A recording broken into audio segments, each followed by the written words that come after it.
All right, welcome everybody. Another beautiful day. It's National Day, which I don't really care about in France, but I'm enjoying very much being here in Rome. And today we're going to talk about how to make habits stick. How do you keep habits when life comes in the way? You've got so much to do, and it's really hard to maintain and create new habits. We have uh, we have just old programs that are running. We used to do things always the same way. So how do you change it to doing things differently? The so a few things, and guys, don't hesitate if you're in the call to type your question. Robert, I think I will make a little separate recording to answer your question. Just want to stick to that one, and I'll answer. Make sure I'll answer in the group about that separately. Um, so first of all, I find that it's really hard to stop bad habits or habits we want to change. And I find that it's way easier to create new habits that are healthier and they just take more space. And the more attention I give to some habits, the less space and less attention I give to other habits. And that's the way to go. So for instance, if let's take a matrix example.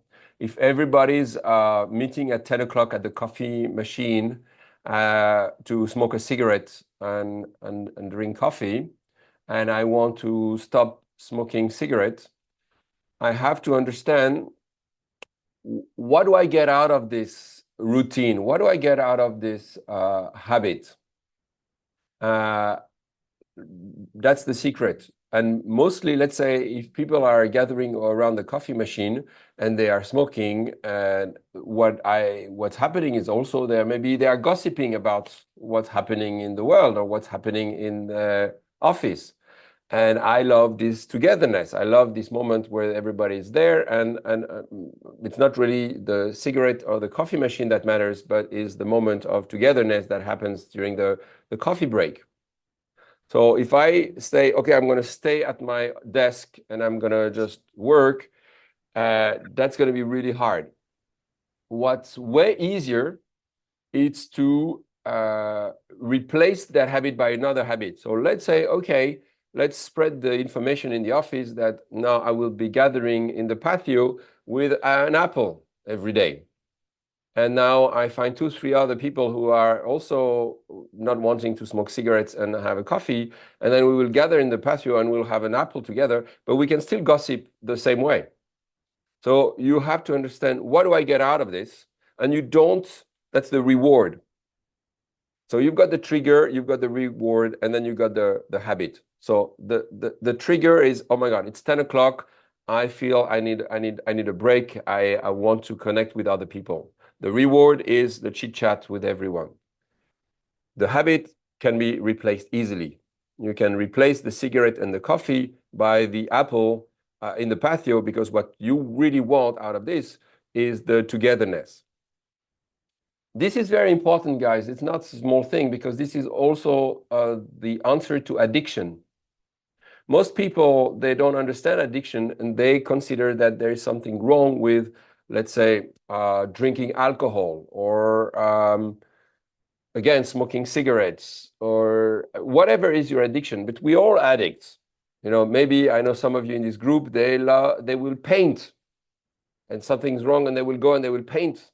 Others, they will go shopping. Others, they will write books. Others, they will take cocaine. And in our society, in our culture, we consider that some are acceptable. Shopping is great. Please spend money.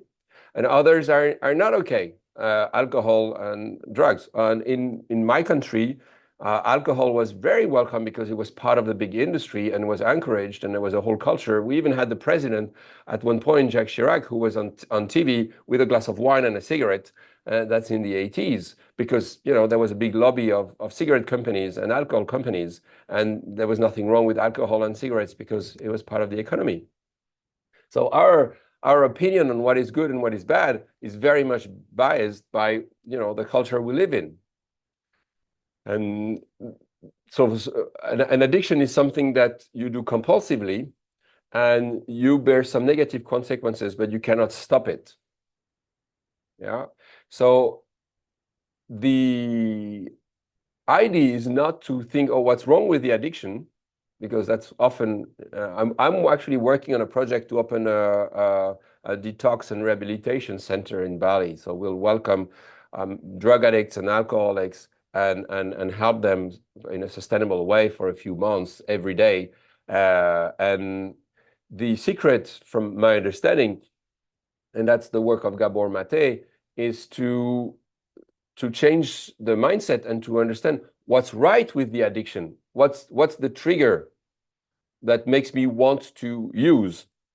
And once you understand that, oh, there is something that is stronger than me, that there is an impulse that is usually triggering, and that was your word, Robert. It's there was a trigger that got me to use. And then I feel better. I felt some kind of a regulation of my nervous system because I used. Yeah. And that's the secret, to understand what was the trigger. And that's a little plug-in on addiction. But for me, the secret, and I worked with a lot of addicts over the years, is to create space. To create space, to have awareness of why you do what you do. So I always say, let's talk about cigarettes. Whenever you feel the urge to smoke a cigarette, can you observe it? And how do you do that? You commit to taking one breath before you grab the cigarette. That's a completely reasonable request, yeah? No one can really deny this request as, okay, I want a cigarette. I'm not saying don't smoke. I'm saying receive one breath, full conscious breath. So it's something like this. And then you smoke a cigarette. Okay, no worries. This one breath gives you space between the trigger and the reaction.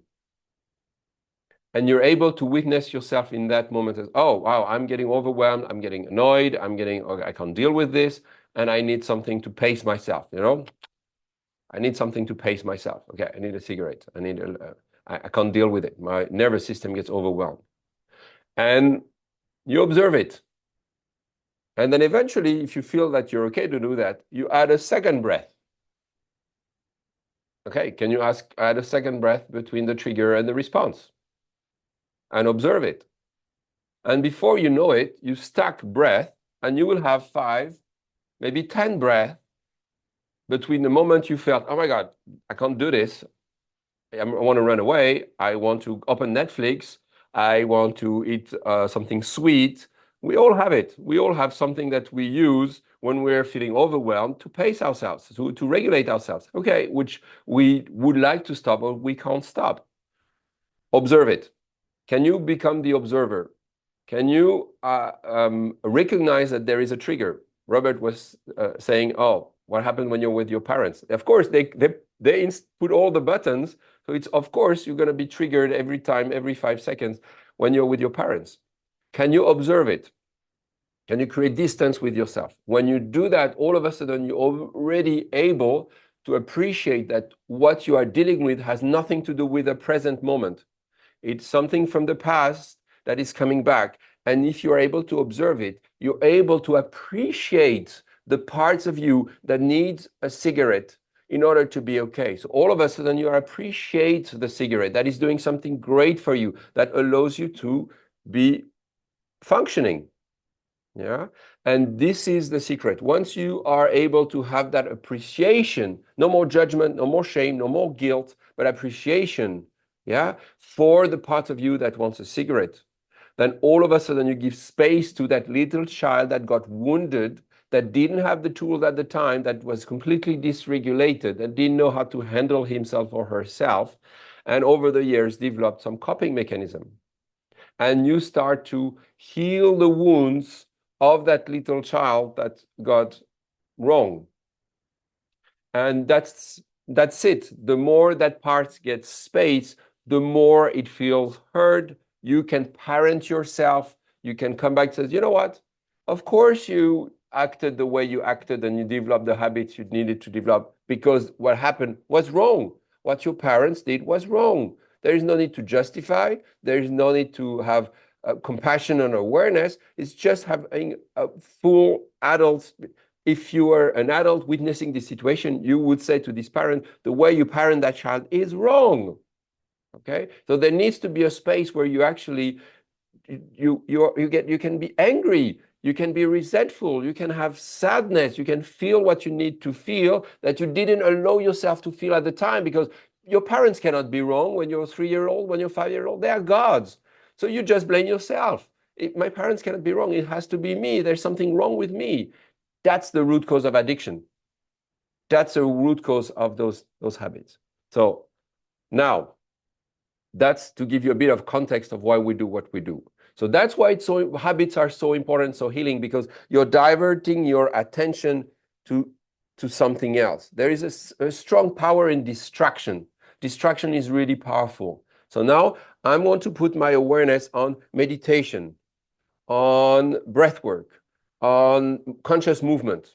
Yeah, and not looping the thoughts in my head that I do. That's the power of habits. When you are creating healthy habits, you're preparing yourself to react and no longer respond and no longer react when triggers are going to come your way. When children are going to trigger you because they're the same, brings you stuff. When children are triggering you, they are your mirrors. They highlight things that you haven't solved about yourself. It's all about you. Forget the children. No one's wrong in your life. It's all about you. It's all about your response. You have to take radical responsibility. Leave everyone alone. Stop blaming others and take full responsibility. When you do that, all of a sudden you can move on. If you stick to the narrative, someone's wrong in my life and it's their fault, you maybe you're right, but who cares? You're right, and then you're miserable. But if you're able to move on from that point, then you can win. Then you can learn. Then you can be free. That's really what it comes down to. Okay.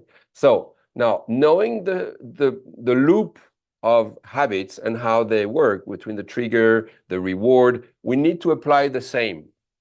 So I've come up with a little recipe. So here we go. The first thing you need in order to create a healthy habit that sticks is to give yourself a challenge. It's just the way the brain works and how we work. So let's say I'm going to make it easy for you. I invite you to a 1-week challenge, 7 days. Yeah. For 7 days, you write down the things that you really want to make stick. I want to start my day with gratitude. I want to start the day with visualizing the life I want to live. I want to start the day with some kind of a dance or movement. I want to start the day with some kind of meditation, with some kind of a breathing moment, and with a cold shower. Okay, that's what I really do every day. Yeah, I want to do that for 7 days, and I don't want to move away from that, and I want to commit to that because I know that there will be amazing benefits if I do. Okay, so how can I do that? I need a reward. What do I get out of this? Why would I bother? That's just why do you work in your office? Because the boss is going to give you a bonus because you get a promotion. Yeah, this is otherwise you will not bother. Okay, apply to yourself. What is my reward? What do I get? And you write it down. My reward will be, you can even mention it in the group. This is my reward. If you don't have a lot of money, treat yourself with something fancy. You don't have a lot of time, create a full day just for yourself where you don't work. It doesn't matter. It needs something special to you that you give yourself to yourself. And you say, if I stick to doing this 7 things every day for 7 days, this is what I get out of it. Number 1, a reward. Number 2, a punishment. If you don't do your work, your boss is going to fire you. If you don't show up to work, you're going to lose your job. That's also why you go to work every day. Yeah, you need to do that for yourself as well. Negative consequences. I'm going to do these things for 7 days because if I don't do that, oh my God, this is the punishment. And it needs to hurt a little bit. It needs to be something a little bit painful that you really need to do something about it. So, I don't know, give money to an organization you don't like. You know, if you're from Liverpool, send $100 to Manchester United. Something that if you think about it, says, I can't do that. I can't do that. I will never do that. I hate these guys. You know, you're Russian. I don't know. I'm not going to give you more examples, stupid examples, but do something you don't want to do. You're very self-conscious. Go on the beach and be dressed like a panda for a day in the heat. Do something stupid that feels, oh my God, I can't do that. Okay? Punishment, reward. Okay? So that's really important. You need to be open about it. The more you have ways to be accountable, the more you're going to do it. So post it in the WhatsApp group. Say, okay, guys, this is my reward. This is what I'm going to do. This is my commitment. Okay, now I have told people, I might as well do it now because they're going to ask me in 1 week, did you do it or not? You know? So you're not just by yourself. It's someone is going to check on you. You're a public person. You've got followers on social media. Put a 1.5 minute video explaining it. So now you say, oh my God, now my followers are going to keep. The more pressure you put on yourself, the more likely you're going to do it. Because, oh, I've told everybody, might as well do it now. Can't be looking like a fool. So that's gonna help you. Okay. And once you've done it for 7 days, enjoy the reward and journal. You need to appreciate what you got out of it. Okay. What was the benefit? In terms of regulation of your nervous system? Did you respond to situations that were triggering in a better way? What did you get out of this? Who cares about meditation and breath work if you still scream at your children at the first moment they trigger you? No, you need to be, oh, cool. Oh, I did better there. Oh, that's amazing. I wish I had done that before. Now I can do it. How amazing is that? Write it down, anchor it, fix it.